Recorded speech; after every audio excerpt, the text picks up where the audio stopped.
Hi and welcome back to the Backyard Blacksmith channel. Today we're going to talk about tools and what you can use to start with and what you can start to make eventually and grow out your inventory on tools, because as a blacksmith you will always have need for tools. I'm sorry to say, but you will extend it, and trust me, you can actually make it yourself. But let's first get started on what you can use right now just to get started on blacksmithing. Hammer, very important.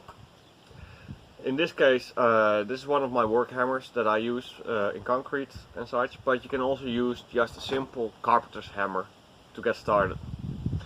As long as it has a sort of a flat head, you can round it off a little bit, but not too much, because if you have a rounded head, it will spread the material instead of actually forcing the blows in the right direction that you want. But a simple hammer, carpenter's hammer or whatever, will work. So that's a start. And I have to say, I've been blacksmithing for over 10 years, and yeah, I've amassed a lot of tools. I only have a small selection laying here on my table right in front of me right now, but to give you an idea on hammers, for example, that you'll probably want to have as you get going and going further with it, because you will get stronger as well when it comes to hammering, is, for example, a kilo hammer. You can also find these without the pin on it, as in for example laying bricks or what's it called? Yeah, making a pavement or that kind of stuff.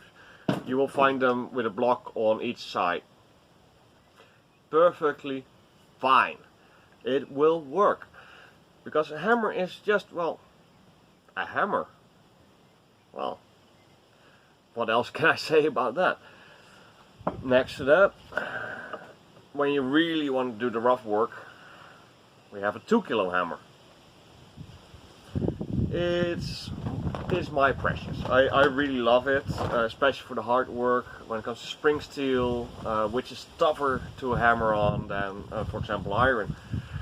2 kilo hammer is definitely something you might want to look into as you progress into thicker steels or bigger projects that takes a lot of time if you use just a simple carpenter's hammer or smaller hammer, because the weight together with the force that you give, the smaller the hammer or the lighter the hammer it is, the more work you have to do to get to the end result when you're working thicker pieces of metal.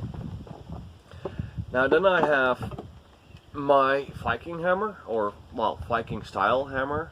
It's not completely Viking style, I have to admit, but this one is hand forged by a blacksmith I know from Holland.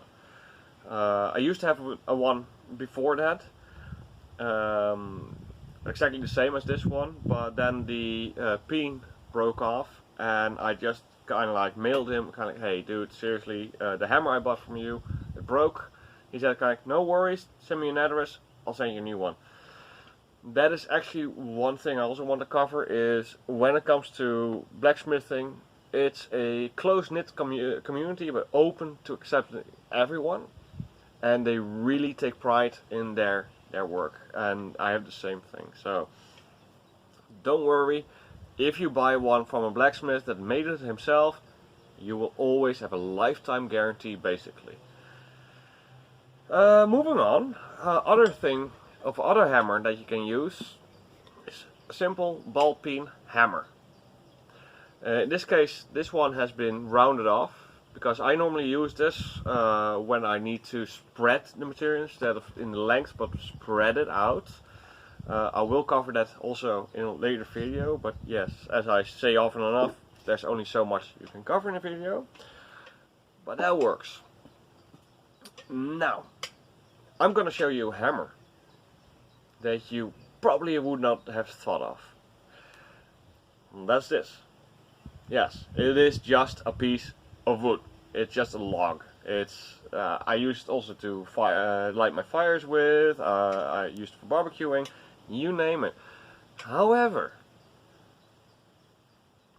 now I'm gonna tell you why I use this. Because one of my students actually made, for example, this, and as you can see, there's a lot of twists in it, and I will cover twists in a bit. But if you twist your metal and it's going any way you think of, you don't want to hit it with a metal hammer. You want to hit it with wood, because else you will destroy the twist in the metal, because it will get the indentation of the hammer. So if you use a piece of wood on top of another piece of wood, you can straighten it out. So yes, wood can actually be a hammer. Technically everything can be a hammer if you think about it. Yeah, well, might as well continue on the twisting. For twisting, what you need, well, what you can need, you don't necessarily need to have it, but I find it helps, is a bang vise. And the beautiful thing about this is it also comes with a small anvil. So technically you can combine basically the two needs for twisting and blacksmithing in one. Buy one of these. Make sure though that if you buy one of these, that it is a hardened surface for the anvil that's on it, because else you will destroy eventually that part of it. Because if it's not hardened, if it's not surface hardened, it will have indentations, and eventually you will not be able to use that anvil anymore. However, the beautiful thing about it is you can always use it to basically, like for example this one, put it in here, just tight it, and then you can use a tong, which can be any type of tongs. I couldn't find my plumber's tongs, but you can use those. For example, basically if you have the metal heated, you just put your tongs on it and you just twist. So, but I will of course also cover how to do twisting in a later video, but right now we're talking about tools. So this would actually be a really good investment to your blacksmithing and to make art basically out of the materials that you make. Other things, for example, that you can make as a blacksmith, and those are really easy to do, my student also has been doing that, are chisels and hot chisels, cold chisels. For example, he made this one as well. This you can do already. As soon as you've already watched my first video and you practice on making a point, well, this is basically the same, except instead of twisting it every 90 degrees, just make it straight. And sometimes twist a little bit just to make that part straight. If that's still a little bit too hard, well, then you should definitely know this one now. Just a simple rod of steel. In this case, this is spring steel, so from a car spring, like I've shown in a previous video. Just make a square taper on it. And then you have a hot cutter that you can make a hole in steel with. Or just as a marker where you need to make a hole. You can easily use this also indeed as a primer, basically, where you just put it on a steel, give it a hit, there you go, you know where you have to drill your hole, for example. And then we have this one. This is also for making holes in warm steel. This one is rounded, which is basically the same way of making the square one, except that you then go into specific corners, which I will also cover in a later video. But these are primary tools that you will need and that you can easily make yourself. So no worries, we'll cover that. Other thing that I talked earlier about also during the podcast I had with the Self-Sufficient Hub is knowing how steel is hardened or not. One way I said is a file. Like for example, I know these are hardened. It will just go off. It doesn't really cut into the material, just slides off. Then the other way is for hardening, finding out if it's at hardenable temperature, is a magnet. This is a welding magnet that I just got at Lidl, which is just basically a well, cheap ass store, but great product. Perfect to have. You can use for welding, but you can also use it to test when your material is at the right temperature for hardening. So definitely worthwhile to invest in. Other than that, if you really want to have your material clean or that kind of stuff, wire brush. Can't go without it. It's worthwhile. Easy also to get flakes off. If you, for example, burn your material, make sure that you scrape it off with a wire brush so you can see if the material is still good enough to work with it, or you have to just discard it and start all over again. Oh, there's so much I can talk about. So, but yeah, there's only so much I can talk about in the video, so we're going to tongs. There are many types of tongs that you can make, but you can also buy them at some places. For example, this one is one I made. This is one actually I made when I was still a student, when I was still learning. Made it all myself. In this case, it is made for a piece of flat steel, as you can see. And it is basically just two pieces of steel that are hinged together here with a nut, and that's it. It's not that hard, and I will definitely make a video on how you can make your own. But these are homemade, self-made. They work just fine. Then you have, for example, a cheap style of tongs that you can buy. Also really simple. It is just a flat flat holder basically, so you can hold either round bar, because it has an indentation here in well, the mouth, I would say. Yeah, but you can also hold flat pieces of steel with it. Then we go to, well, as they are called, the Hofi tongs. They're a bit more expensive. I bought these, but they hold square, round and flat material, and they come in all kinds of different sizes. You can also easily make them yourself though. It's but it takes a bit more experience.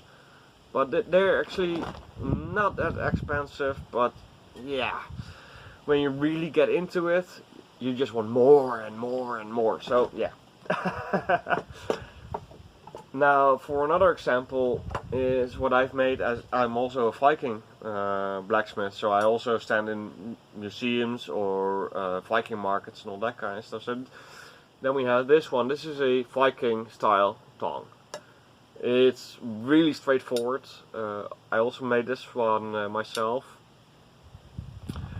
But yeah, as I said, there are so many tools, and I can go on for hours about it, and I'm not even showing you everything I have, because then we'll be sitting here forever. So, but don't worry about tongs, because when it comes to holding the metal, basically anything that will hold it will do. So don't worry too much about the tools. However, do think ahead. If you want to make something, think about the tools that you need to make it. And then first make the tools that you need to make what you eventually want to make. So you have to think ahead, and step by step. That's all what it comes down to when it comes to blacksmithing. So I'm sorry it's a bit of a jumble, this video, because there's so much I want to tell, but so little time, because, well, I don't want to, details. One last tool I want to show you, and that is especially handy for you guys that really want to learn the nitty-gritty of small blacksmithing, is how to make nails, and that's a nail header. This is a Viking style nail header, and I'm not sure if you can see it, but on the one side I've got square holes which you can make easily with the square chisel. As you can see, you just hammer that in as soon as you make the, and you don't have to make it as fancy with a handle or that kind of stuff. You can just use a piece of thick steel. You hammer the square holes in on one side, then you turn it around, and you can make different sizes of holes just by using the round chisel in there. So you can just make just small indentations to the size that you want. So yeah, that is a basic overview of tools, and I know it is a bit of a jumble because, oh, trust me, there's so much more, and I wish I could show you that all, but it just keeps going and going and going, because that is the thing about blacksmithing, is if you need a tool, you make it. And that's why there are so many tools for blacksmithing. I hope this video was a bit helpful for you. I really do hope that. Just one reminder, don't get caught up in what tools you need. Simple fire, anvil, hammer. That's where you start with. Take it one step at a time. And if you have any questions, do ask. I'm here to help. I want to see the world blacksmithing, and I will do anything I can to make that happen. So don't be afraid, just ask.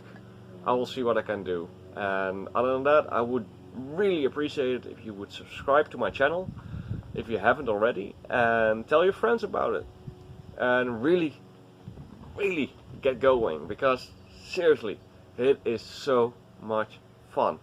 You can do it forever. So I will say goodbye for now, and hope to see you in the next video. Other than that, stay safe, take care of yourself and each other. Vi snakkes, as we say in Danish. So we'll talk again. Bye bye.